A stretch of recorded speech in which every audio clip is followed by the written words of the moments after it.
All right, there we go. I think we're all set.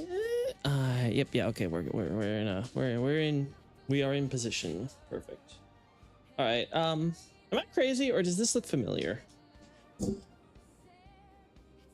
Maybe I'm just nuts, but this looks like something we've seen. I'll check in a second, but howdy, Xavier. Good to see you there. All right.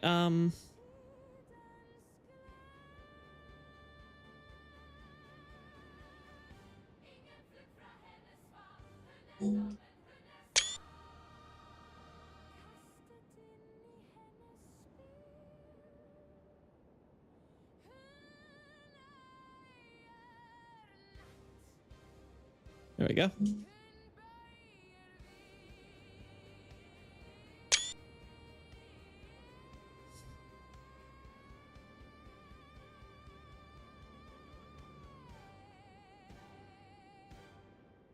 There we are. You're crazy as always. Good to know. Good to know I haven't lost my touch. All right.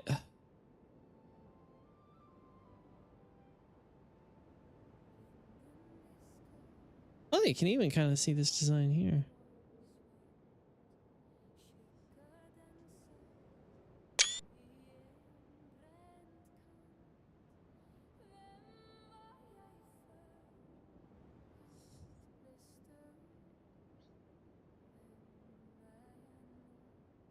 Kind of just among the similar vibes of the plant imagery on the farm designs. Yeah, I wanted to see because there was one specific icon where I'm like, this reminds me of something.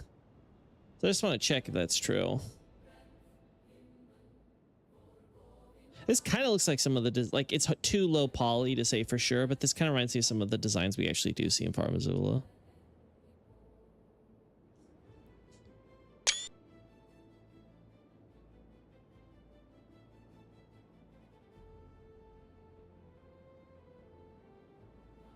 Uh-huh. There we go.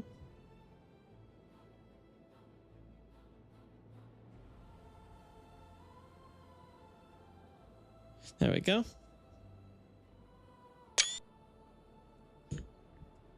The storm done popsicleized my family. Nice to have some background noise as I lick them free. You gotta make sure you give them a good lick. One big lick, Nick. You gotta make sure that you make it large, but not too slow, because we all know when you're too slow, it'll get stuck, and then suddenly you have your tongue attached to your family, and we all know that there's only a 5-second rule with that. Otherwise, it's incest. Sorry, I don't make them rules. That's just how it be. I hope your family, though, is doing okay, all things considered. Stay strong. Survive. Actually, I really am happy about this. This is a really good way to get that. I really want... I don't know why. I feel like I've seen this somewhere before. I don't know where. I don't know if it's actually Mamen style or not, though. I have to look that up, but... there's something about this that's familiar, and I want to know what its real life reference might be.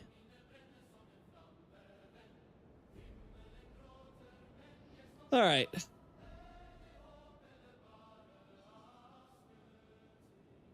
Nothing else really here. Yeah, I've been putting off like posting the thing on the Discord, but I really need to get doing that because it's getting long. It's long. Like all the stuff I put together so far is like 18 pages, and we're like not even at the Bale stuff. I know Malachus armor has the fleur de lis. Makes sense. All right, let's look down here because I think this is where it is, or at least where I saw it when I was coming up here.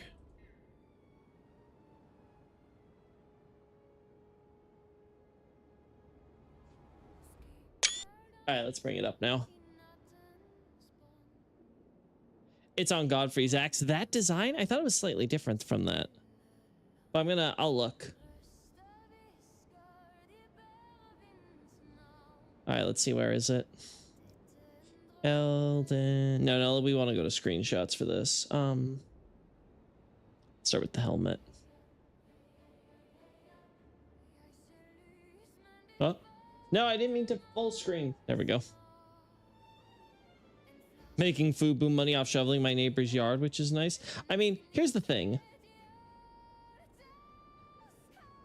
Everything in life is an opportunity if you have the right framing to it. You know, right? Like, you're like, for you, death of a family member is a tragedy. For the mortician, it's a paycheck, you know? A little too big, I think. No,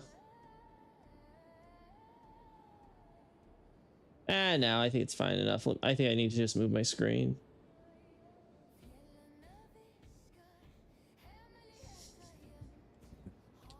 There we go.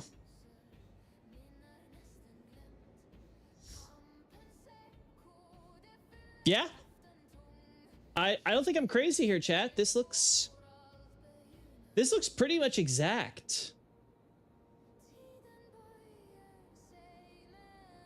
Yeah. I'm not missing that. It is actually part of the armor. So I am willing to file this under notable iconography that I will have to include. And this is why I haven't been able to post on the Discord, because there's always like a new detail that I'm like, oh no, wait, well, I have to include this, and I have to add this, and I have to consider this, and yada yada yada. Yada yada.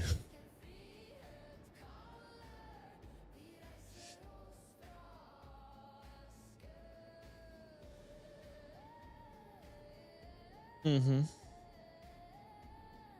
The trick is not ask them for anything, then they feel pressured to give you more. Yeah, see? See, you know the good old squeeze. Yeah, I don't think it was this, but that kind of looked like what Lil Polly was doing. But okay, so there is significant uses of floral imagery for these guys. I wonder if even this image is somewhere, you know?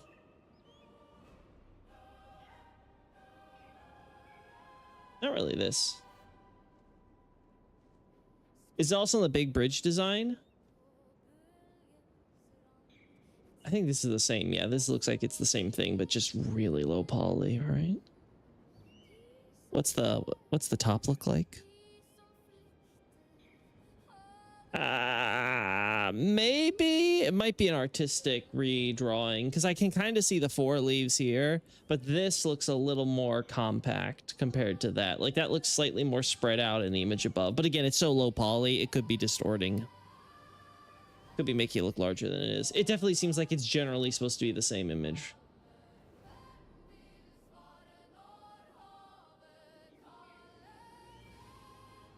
Let's see. Big bridge design now. Let's look. The Great Bridge.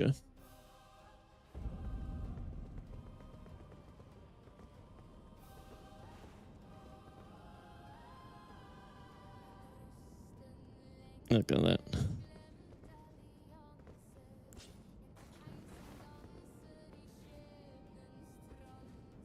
Oh no, yeah, it's down here. I'm like, I could have sworn I remember. Yeah, this is what I was looking at, like stuff like this. You got like dogs and birds and things. Oh, that's something I should mention now. That specifically we have images of beasts and birds here in Farm Azula. Where is it though? Oh yeah, it was here, I think. Right? Yeah. This kinda looks like that, doesn't it? Yeah, it's just hard to tell because it's so... Obviously, it's super tiny, too, so they weren't going to try to make it more detailed. This stuff I could imagine being patterns on the gravestones, though, so I want to look at that. And then, yeah, we got, like, generic... actually, this might be the same stuff we see on some of the...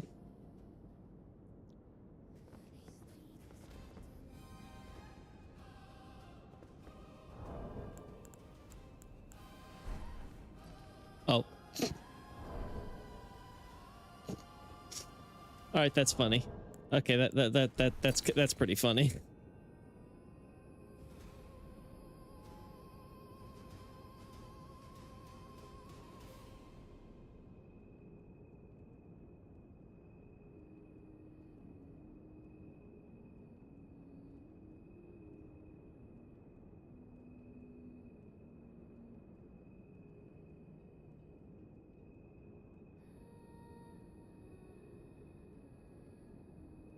There we go.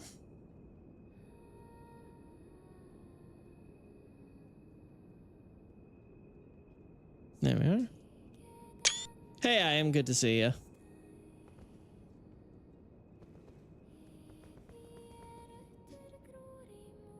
Uh-oh. 1 second. 1 second. 1 second. We got a call here.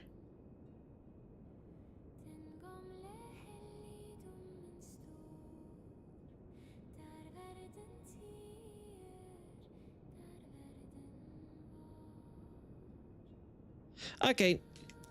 Okay, it was nothing major. Good, good, good.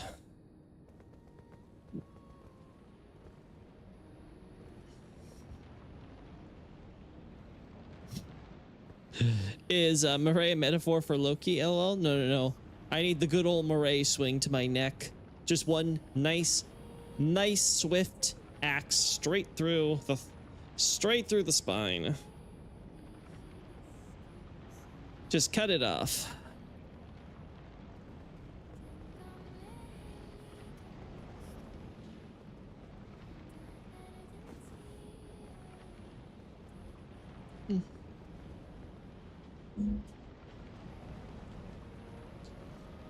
I'm not seeing the same design.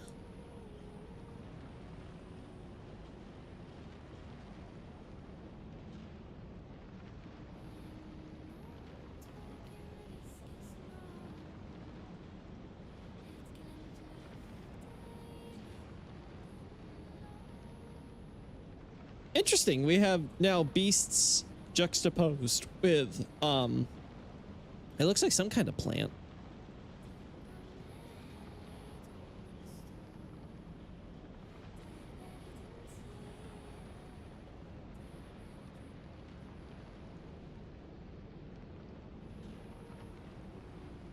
All right.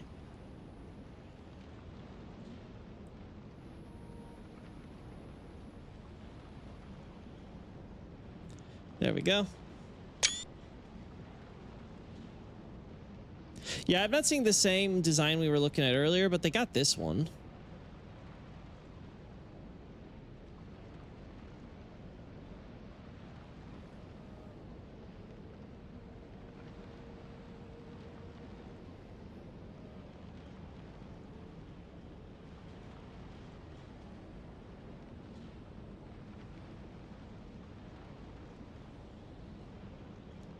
Obviously, we have a little bit of plant motifs here. This one's, though, small enough and generic enough. I'm willing to, like, disregard it as being like, you know, we just need some filler. We'll take the shot anyway.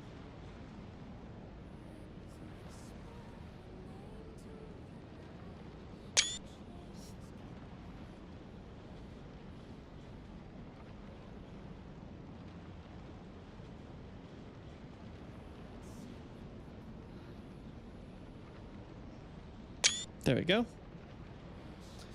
Plants and beast things. The primordial lads. I don't think there's primordial lads per se. I'm pretty sure we see these in America's Kingdom, but there may be other places besides that. Like, I could easily see this appearing in Raya Lucaria too.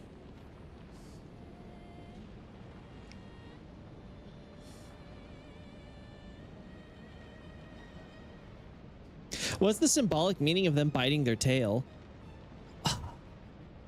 Like, the first thing when I think of a creature biting its own tail is the Ouroboros, but that's usually in the context of a snake. So unless they're appropriating the image to try to go through this similar idea of cycles, because I'm feeling, I want to make the case that the order, quote unquote, that's specific to what the Elden Ring Farm Azula's goddess was focused around, with her, the beasts, and the dragons. I want to say that it was a order focused around time, and that the idea was about, like, the progression and evolution and all that stuff, like actually creating disparity and changes, and that was encapsulated in, like, you know, this broad idea of time, right? That's what I kind of want to put out there. but I'm not. Yeah, a little bit of beast with that there too. Let's look up here. But I'm not 100% sure yet. Yeah, there we go, beeson. Yeah, I think in general, just this idea of there's a lot of juxtaposition of beasts and plants and stuff like that. Oh, so that wasn't the design I meant. I meant the big plant one. Oh, you mean the one with the two guys with the heads? Was that the one you were thinking of? Lol. Lol, they don't even connect this properly. Yeah. That's so funny. They're like, yeah, no one's gonna be able to properly see it from this angle.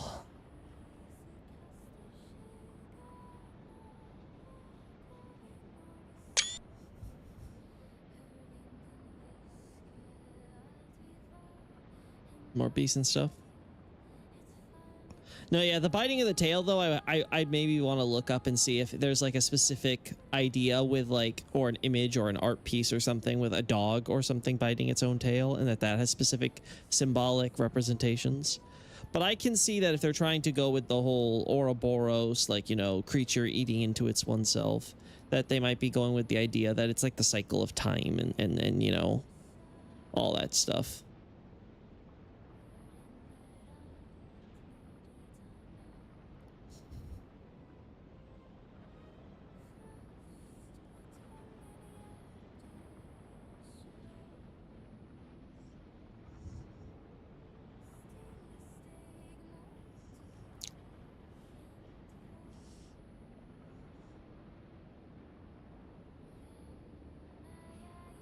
Huh. Yeah, nothing really else here. Nothing really. All right. We're headed out this way. Oh. Also, I'm so proud of myself with the website. I'm adding a new like drop down menu for the articles when it comes to, you know, when it's like a group of quotes, and sometimes like it's relatively small. It's not like the biggest deal, right? But like sometimes you have like 3-4 quotes all for one paragraph, and it creates this long string that separates the paragraphs, and it's like, oh, well, you know, it's still a Loki stream. So that does happen, and I'm not entirely satisfied with that. Like, I feel like it's like, well, I kind of got to deal with it by necessity, but like in my ideal world, we wouldn't be dealing with that. Oh, there we go. So alas, I tried to solve the problem.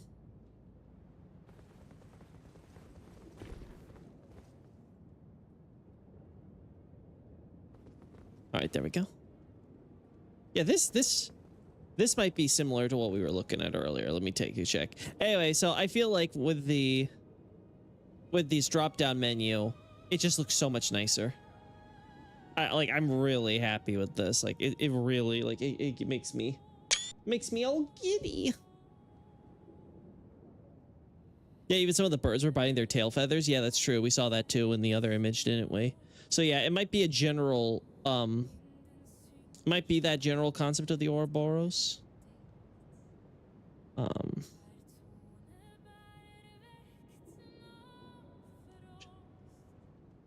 Yeah. Yeah, I think we have a match here. Let me move this for you guys, so we can have that side by side.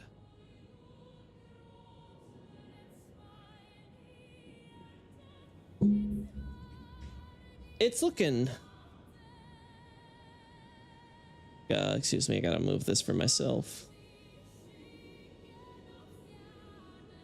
There we go.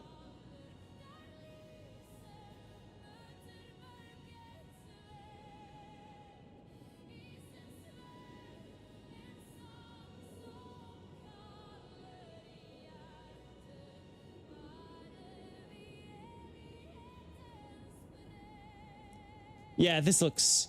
You can kind of see the same chart.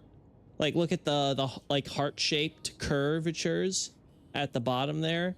You see something similar here. Okay. Okay. Okay. This is probably then those dog images or whatever they are, those beast images that we were seeing earlier. So yeah. All right, I'm gonna have to. It's not just the lions here, chat. We're gonna have to consider the full 9 yards. We got a lot of imagery here, and it's not just random filler stuff. Which honestly helps the case that I'm making for these statues as well. So the more where it's like, oh no, all this stuff is like very much relevant to getting a vibe. Yeah, look, I was right. It's the same pattern you see here with like the heart shaped and stuff. That's cool.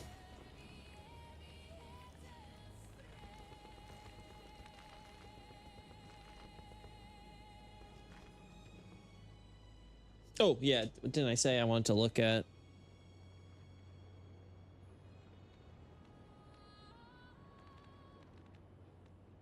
Nah, it's not really the same here. Nah. Obviously similar, you know, the gold on the blue and stuff like that, but it's clearly a different design that they're using. It doesn't have the same it doesn't have the same amount of like little like leaves and like a jagged saw edge, and not even the other extra leaves in the bottom either. It's clearly it's a different thing.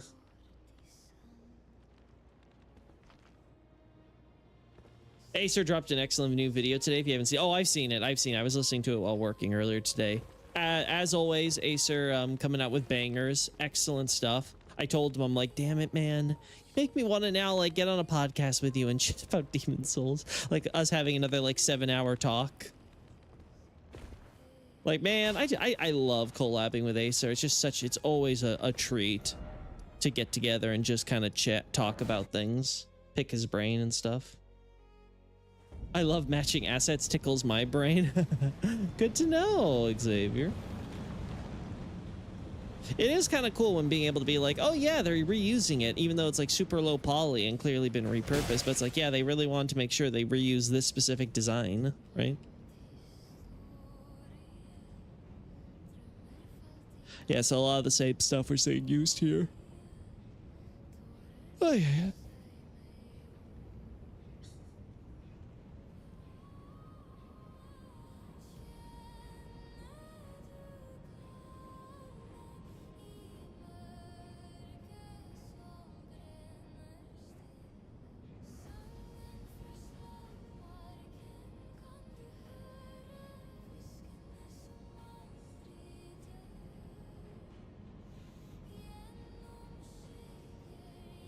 Yeah, it's got that there. I'm not sure it's really, it's not the best way I think we could do it. Maybe down here. No, not here. This the other way.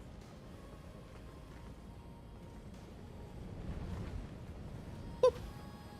No, but yeah, Acer did an amazing job when it came to the whole Demon Souls areas and stuff like that. I'm really looking forward to seeing, because he said he already has 2 more, so I think it was Dark Souls 1 and 2 maybe he said, but like on his Patreon or whatever he's got. So I'm looking forward to when those hit the YouTubes. Like, I think it's gonna be really cool. Let's try this way.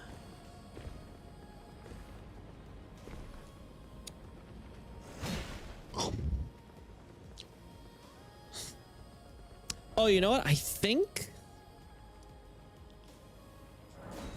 over here.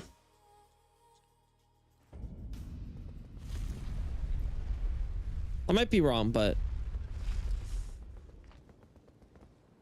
well, there are definitely, they're not as exposed as I was hoping for, but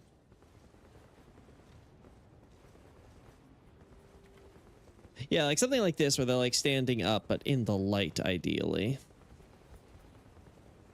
Kind of like this, but not obviously buried would be preferable.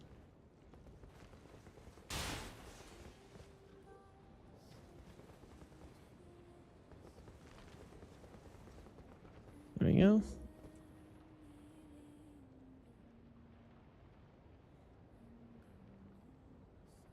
There we go.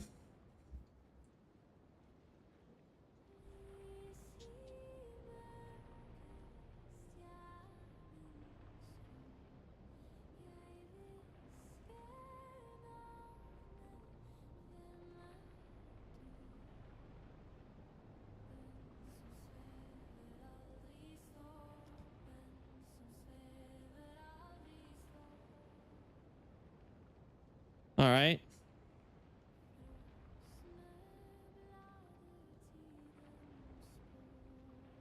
There we go. Perfect. You just want to make sure that's not going to cause us problems.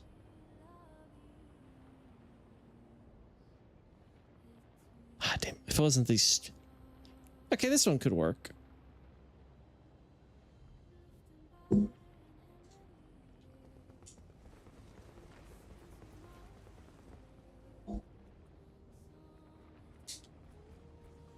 There we are. Something like this, right? Yeah. Very clear. Not really a navy blue, but not like a vibrant blue either. Mixed with some gold.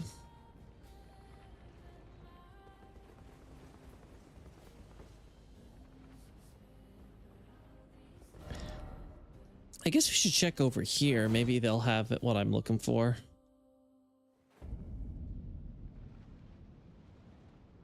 Asked him a question on his Kingfield stream. Thought you might like it too. Which character from Software's core lineup story would you say resonate with you the most?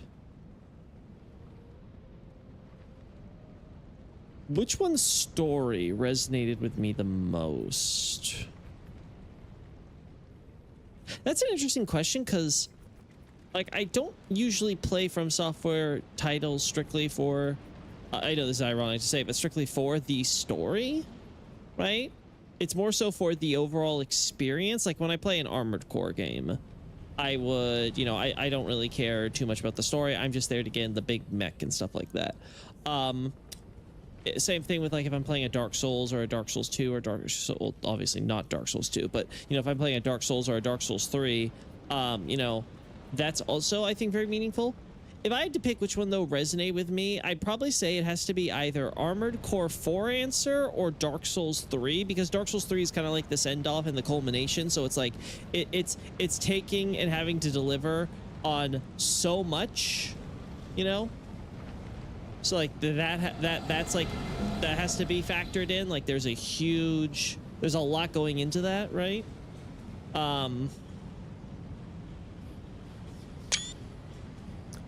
And for Armored Core 4 answer, again, this kind of ties into the experience for it, but I just think a lot of the moments, especially when you go down the dark path in 4 answer, I think there's just a lot of narrative weight, and I think the way the music and everything kind of comes together, like even for someone like me where I'm like, you know, I'm just playing this because it's a fun, cool mech game.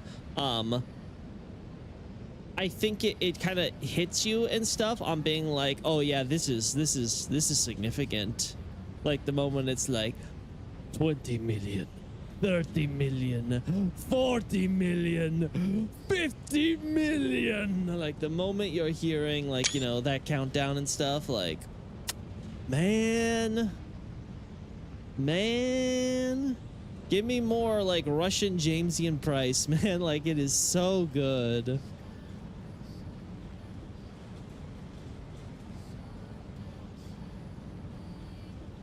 So yeah, I think probably I had to pick, it's either one of those two.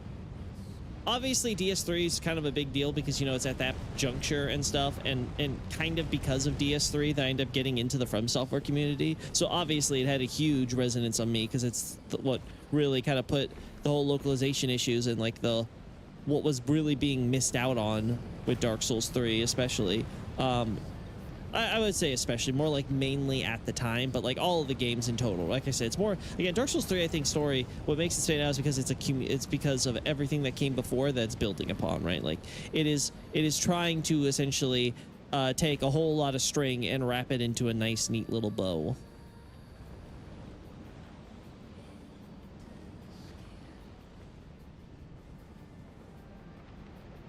For me, it has to be Priscilla, a character abandoned in such a hopeless world, seeking neither vindication or validation, but to provide others with the love she never received is so powerful to me.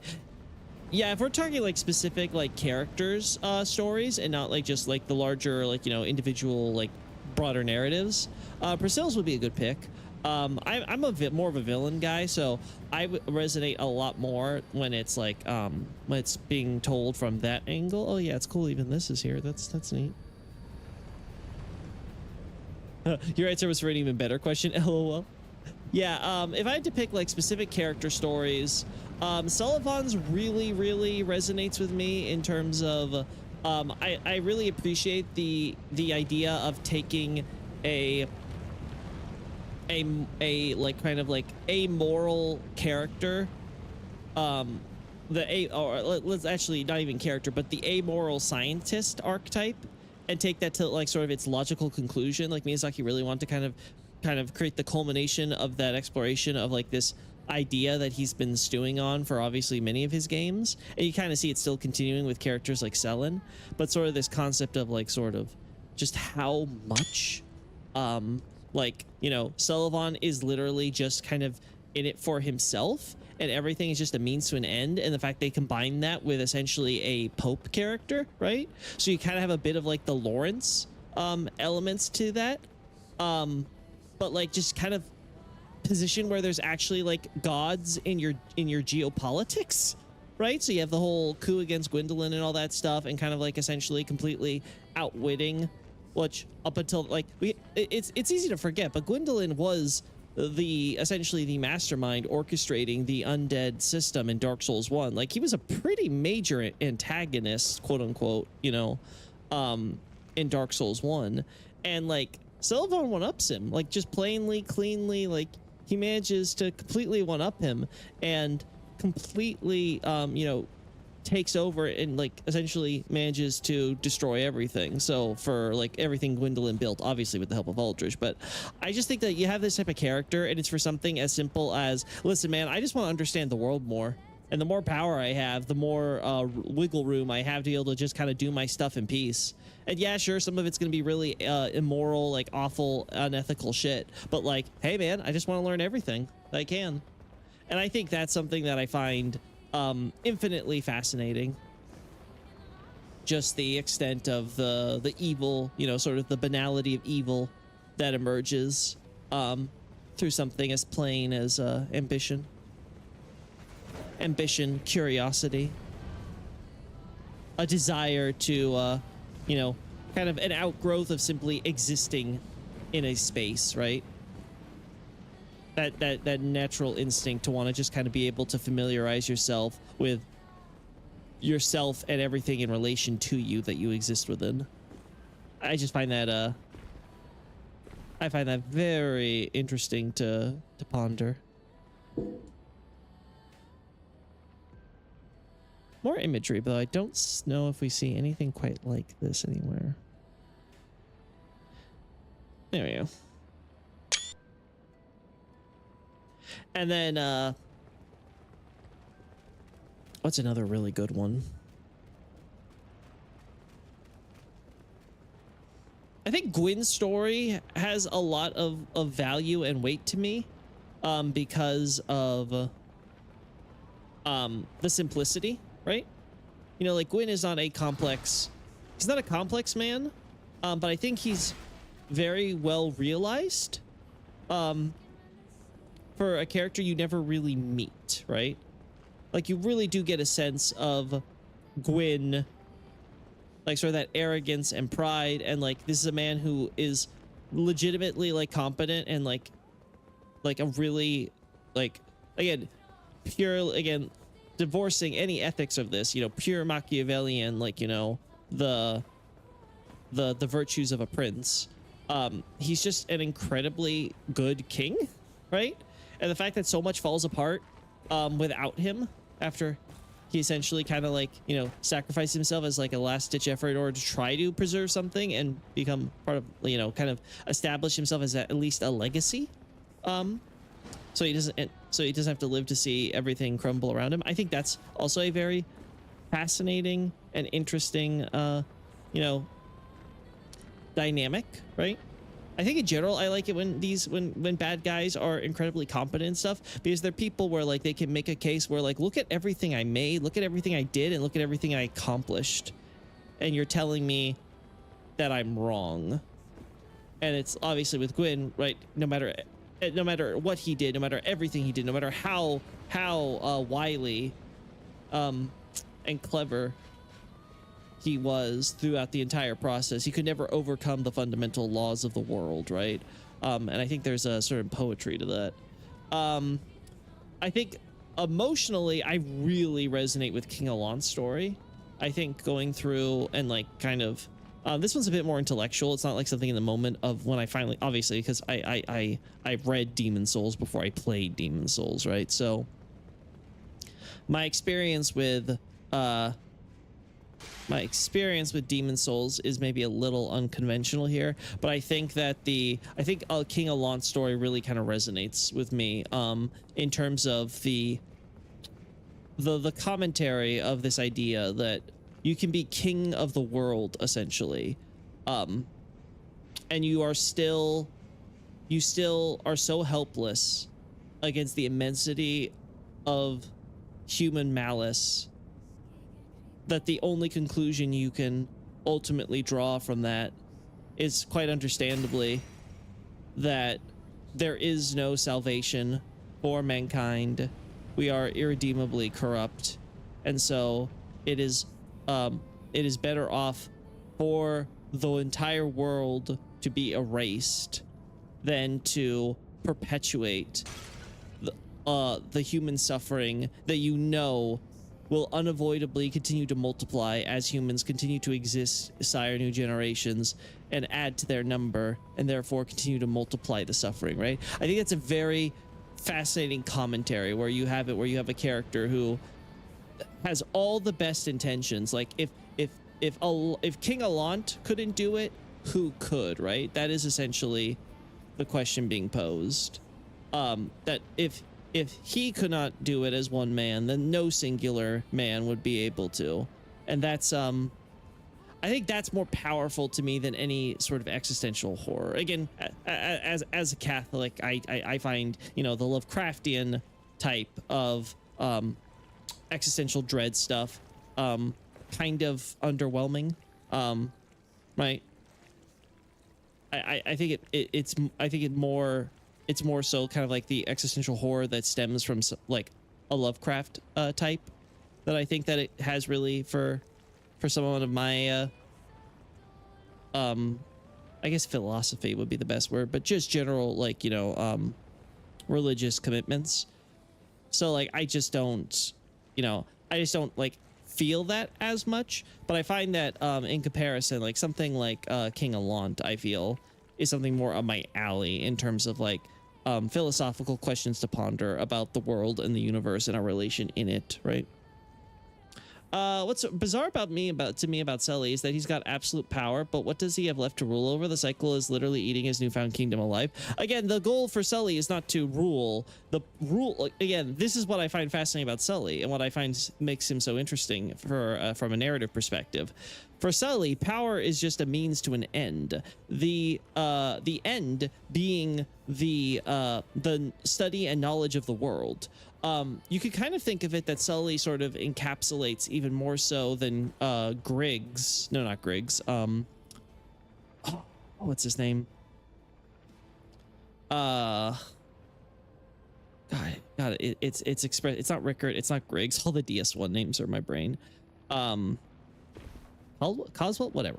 We'll just call him Carlos. So, with good old sorcerer spy man Carlos here. When we have the Locust Man kind of talking about like, okay, well, what's the point of like, all this knowledge and studying and everything? There was no knowledge at the beginning of the world and there'll be no knowledge at the end, right? Effectively is what he's kind of saying, right? Like everything is going to, everything starts and ends in the unknown. So it's kind of like an interesting response to Sully, especially because for that is essentially like the knowledge and understanding of all things in the world is Sully's MO. Like that is his entire raison d'etre. So I feel like that is just kind of a fascinating angle to have for power. Like, he's not just, "Mwahaha, I'm a megalomaniac, I just want power for power's sake," right? He wants it for something that I think, again, like I said, is I think very fundamental and understandable to it, and he just takes it to his logical extreme of being sort of the scientist type, the man who is curious about the world and wanting to understand it, but it's completely divorced from any sense or ideas of morality, right? For him, it is all a power game for the sake of being able to exert your will, so that way you can use that will toward the accumulation of knowledge and wisdom. And that is, I think, a lot more interesting, because it shifts the question from what is the point of the gathering of power to what is the point of the gathering of knowledge, right? Why is knowledge for knowledge's sake any better than power for power's sake, right? So something that would be good is to have Zuli confirm if the Beastmen can actually do the buffing animation where they barf blood on their weapon in game, or if it was an unused animation. Oh, I completely forgot about that.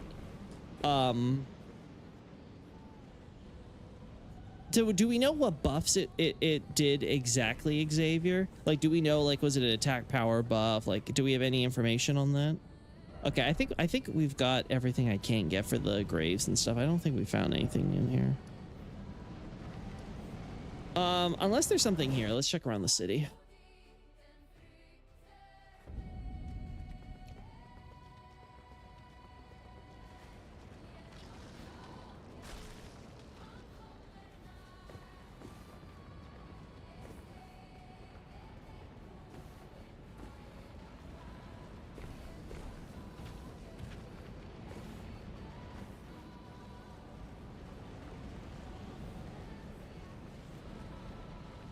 Oh, here's something I also want to get a shot, is like comparing the skeletons.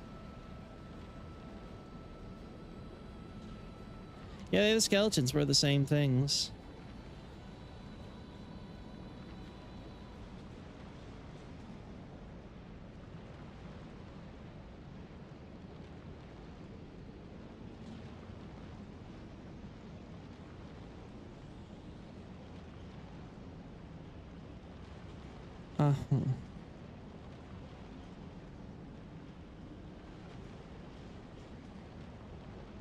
Nothing crazy here.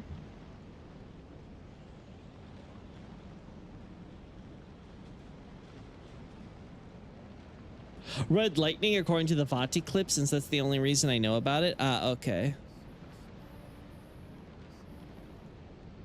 I mean, we could try to force it ourselves, because all I have to do is basically run around in circles, avoiding the sword guys, right? And just see if they'll do it. Then we'll know if it's unused or not.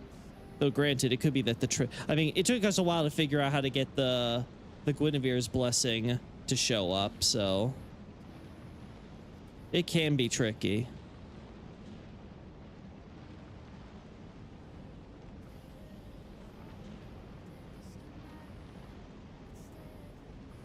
You're not seeing anything particular.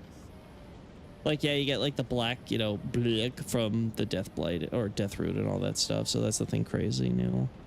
And we get more fur here, but like the clothes have basically been changed out, and it's the same stuff we see, except even lower poly for some reason. I guess because they're a lot more detailed with the skeleton models, I guess.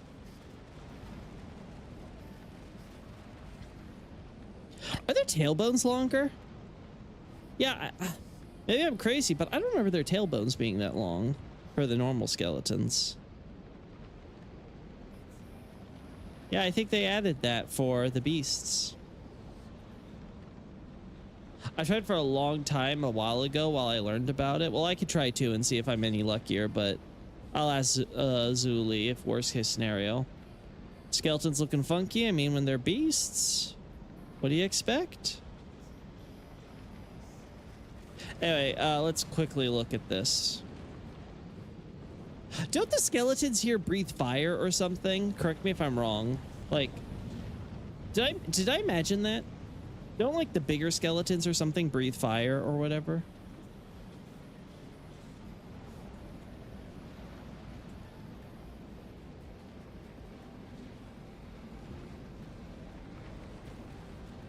It's actually really interesting.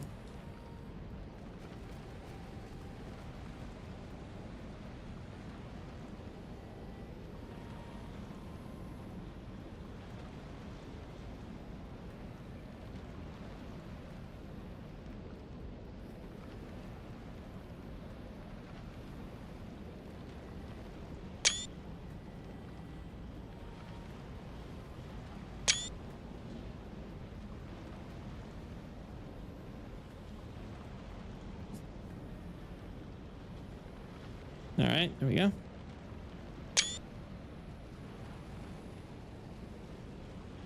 The big ones? Okay, yeah. I have to include that now too. Like, goodness me, chat, there's always more to add to Farm Azula.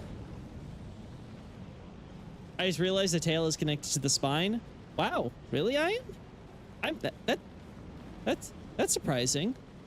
I feel like it's kind of, I wouldn't say self-evident, but kind of like, you know, kind of what will be the good right word for this? Just kind of something that just kind of sounds logical. Like, yeah, you got a tail. It comes out of the end where your spine would stop, you know? Like, I feel like that just kind of makes sense, right? Like, you don't need to be told that. You had to figure it out just by looking.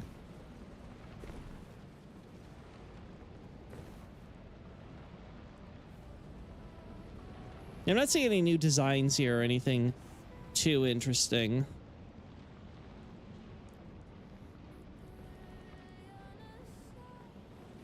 Well,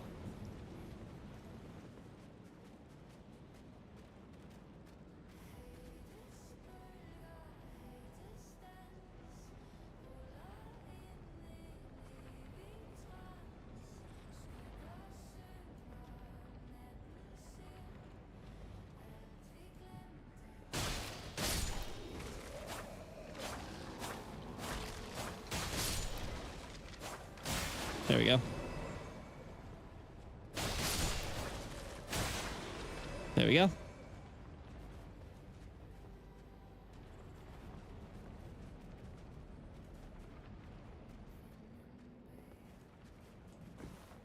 Oh, look, we found another one, chat. It's used for the fountain. Well, another one of those blossoming flower images, but obviously the blossoming flower is hidden.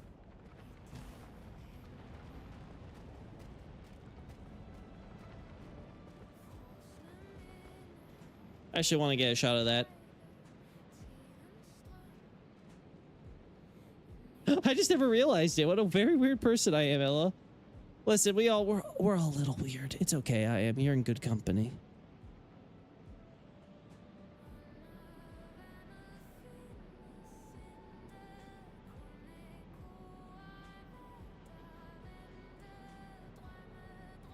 No.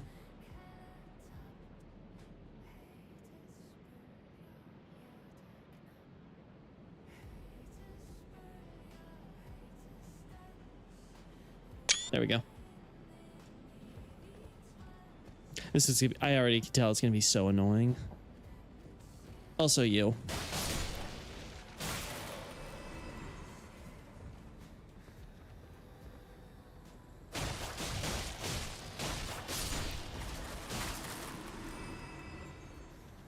All right, let's try it. I think we're gonna have to try to slow this one down. So let's just do normal speed, get a sense of how quick it is. Speak for yourselves. Oh, here comes Xavier with his snooty tooty. Oh, I'm so much better than all you weirdos. I'm the one normal person in this. Yeah, what normal person just comes here to join in with a bunch of weirdos, huh? I'm sorry, that makes you a weirdo too. Okay, yeah. I think this will work. Oh.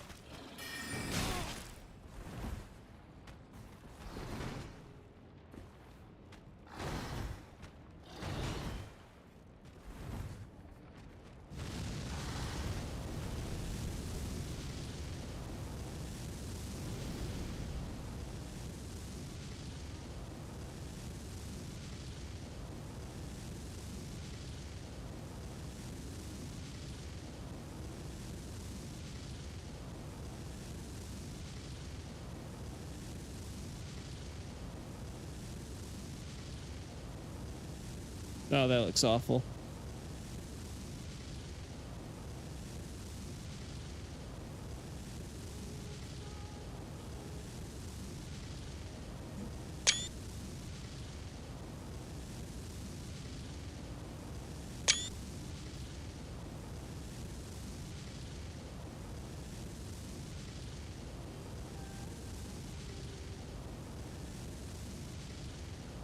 There we go. I've come to point and laugh. Yeah, pretty weird. I'm just saying, you have better things you could be doing with your time, Mr. Normal Person. Sounds pretty weird if you ask me. Just saying. People who are like attract each other. Opposites attract? No, no, no, no, you see. All of us weirdos, we stick together. Alright. Oh. Oh. The damage is pretty high, so.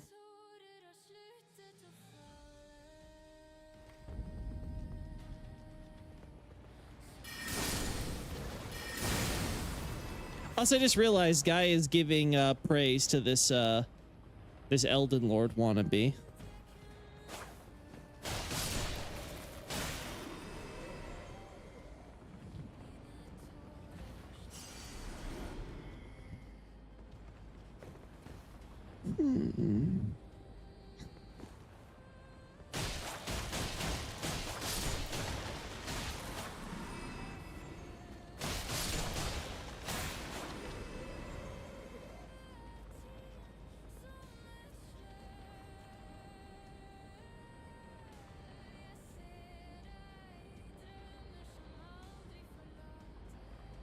Are they also count as dragons like the Banished Knights? You could try it real quick by smacking them with a basic weapon and apply dragon wound grease.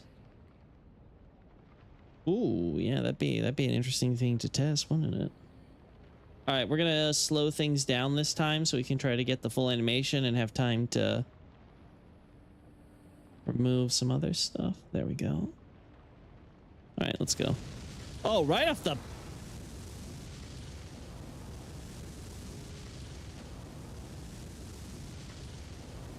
Oh no, it makes even this disappear take longer. Okay, that's gonna be a problem.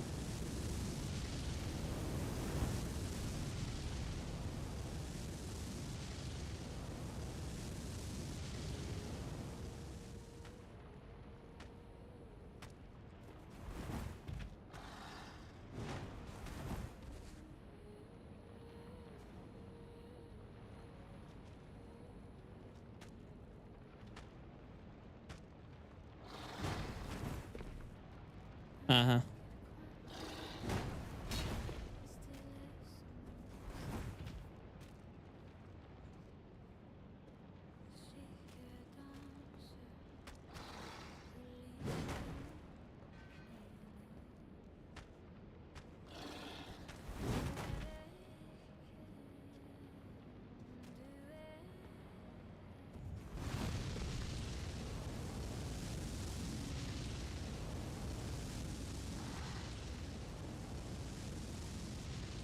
There we go.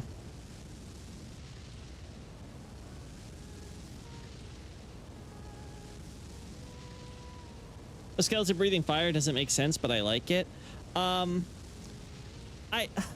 With the addition of the dead dragons in the DLC, I agree. It's kind of a shame now that this is normal fire and not like ghost flame. But I think I get why they did it, because they're trying to clearly telegraph the idea that these beastmen are more dragon-like. The question is, are they like this because of dragon communion, or, you know, something else? I do wonder, though, like Xavier was pointing out earlier, I do wonder if they count technically as dragon-like enemies, because they're already like those who live in death, so they should have that modifier and stuff for holy weapons and things to affect them. So I wonder if they would really, really go for that, if that makes sense, you know?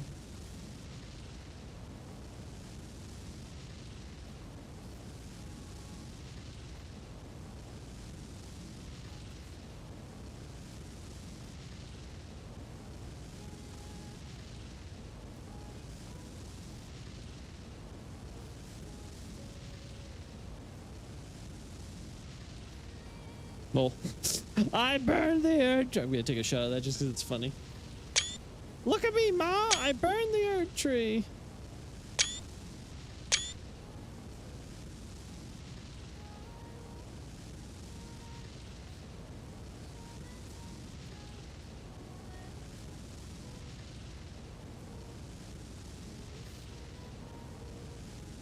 Hello? There we go. I'm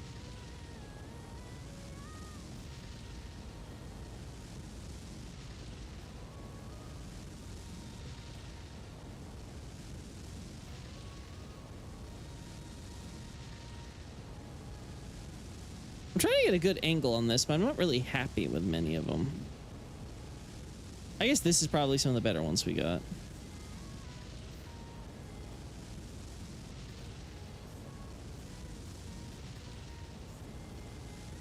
Burning the Erd tree. I can't believe one skeleton burned the entire Erd tree. Man, America needs to invest in better security, you know?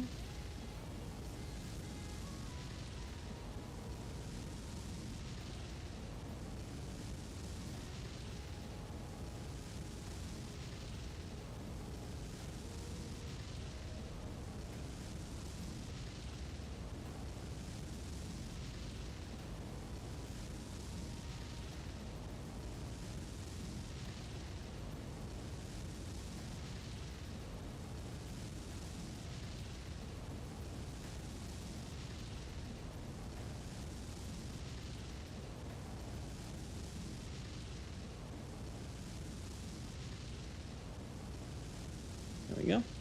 I don't like it still. Also, it's just me. I feel like I just realized that apparently their ears are bones. The more you know.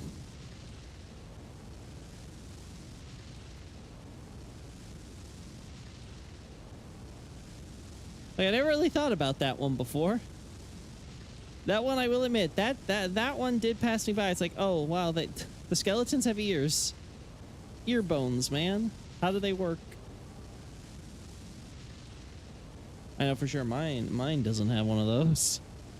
It's all cartilage, all floof. Cartilage and floof.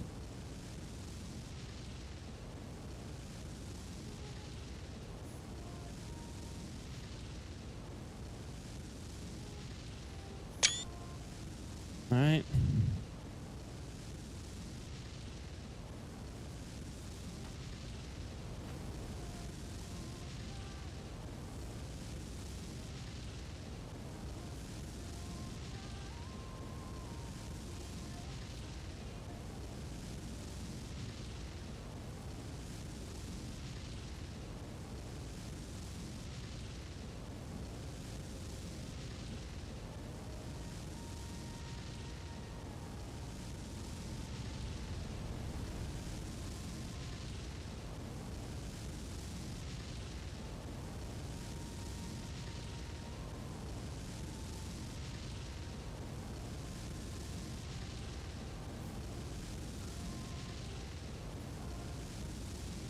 I know.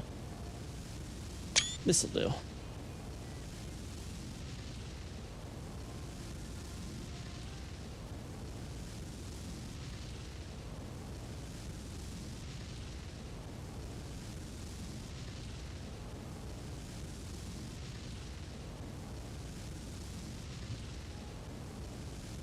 There we go.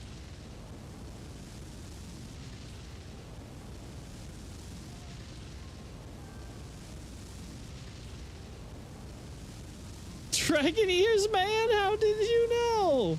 I don't know, man. I just stupid. I never looked at bony ears on my beast skulls. You hate that? You hate it? It's like, why does the beast man have bone ears? Why do they need bone ears? Oh, I'm stupid. I just realized why the curved sword beastmen have their big chain attack. And the weapons moveset for the player has a unique jump attack. Why? Because I feel like I'm missing something. Like, is there a particular reason you're going to point this out? Or am I thinking of the wrong weapons or whatever? I assume you mean the big one where you have, like, you see them go through, like, the big, like, getting on their knees and, like, you know, attacking every which way, right? I've never really seen the jump attack, so I have no idea. No idea what you mean.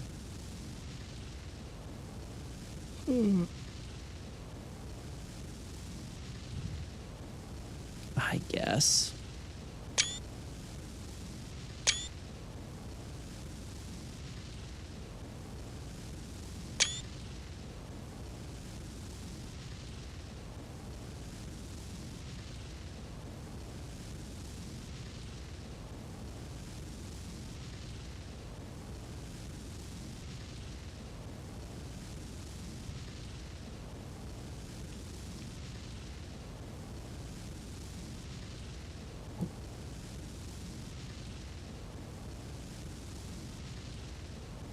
It's to imitate the wild winds of a tornado, I think. Oh, I'm gonna have to look at that then with the moveset.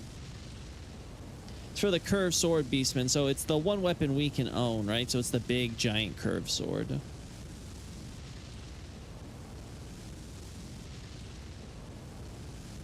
I wonder, does the attack happen to look like the skill that that we do in DS3, or is it like a completely different animation? Because that's funny, because obviously you have the tornado skill, and that's its own thing. I don't think that came back in this game in any form, so...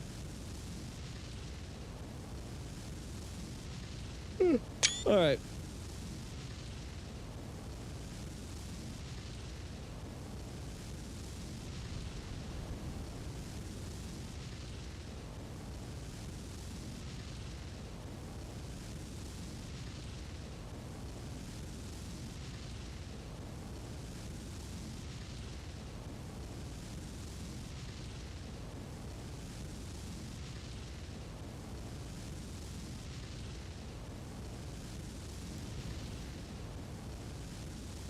Damn.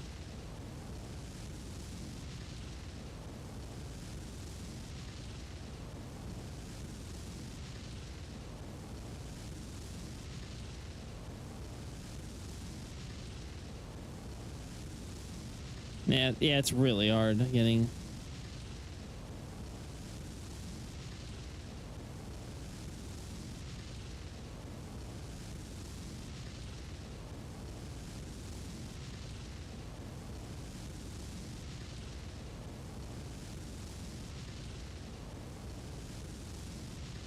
Alright. Yeah, I don't like that. Yeah, that's better framing.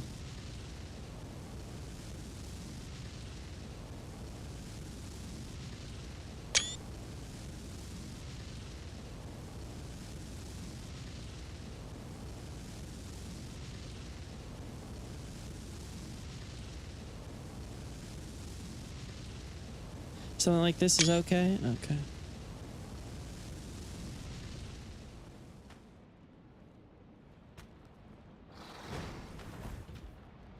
No, not the giant one. You can have the small one, and that's what I mean. Oh, you can get the small one? I thought you could only get the big sword.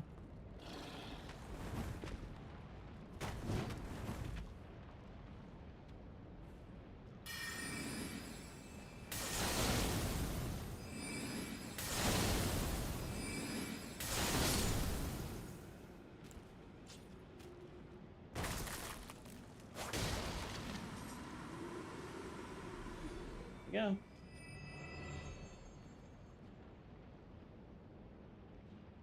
Let's have a look at some of our favorite beastmen then downstairs, shall we? Oh. Hey guys, don't worry, I'm bringing the lift back up.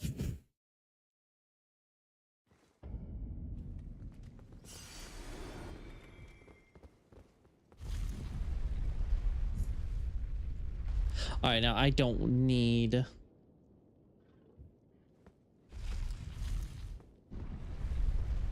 fire breathing ASMR, never thought of that.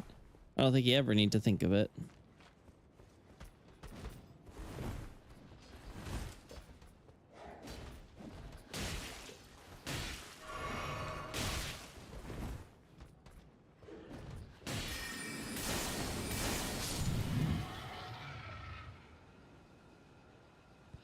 Honestly, getting a shot of these guys doing their throw. Oh, yeah, that is a lot of spinning, isn't it? That is a lot of circular spinning, isn't it?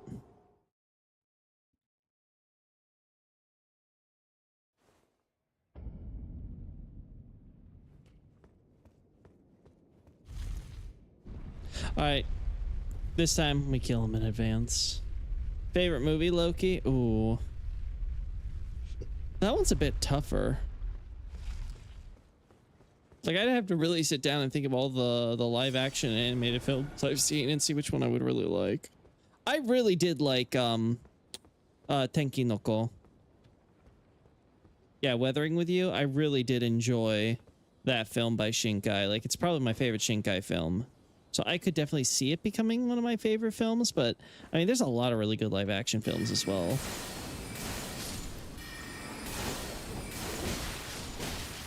Oh. All right.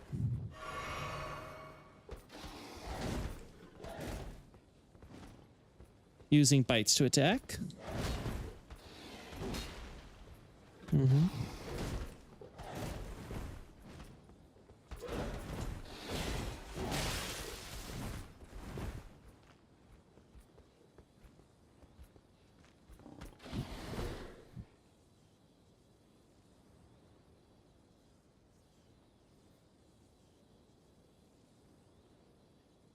Want to include the whole using bites and stuff?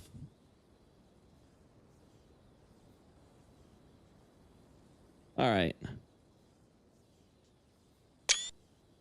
Probably more winding dragon than tornado. Yeah, it's definitely the idea of kind of like being like a spinning dragon would probably be the concept they're going for, but the idea of like mimicking the whole winds and all that jazz.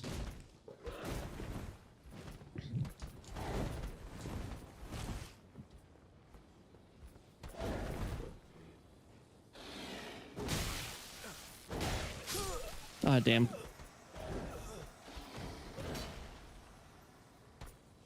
I do like how they use the tip here in order to like stab down. Like it's very clever.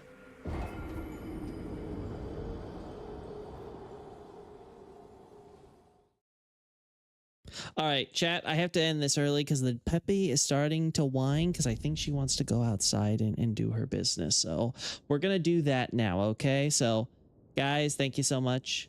I could not confirm what Xavier's saying, but I will talk to Zuli about that and confirm whether or not it's actually a thing or if it's just, you know, all that. So before I have to clean up a mess inside, let's end things here. Thank you so much, guys. Really loved talking to y'all about stuff. Some cool questions and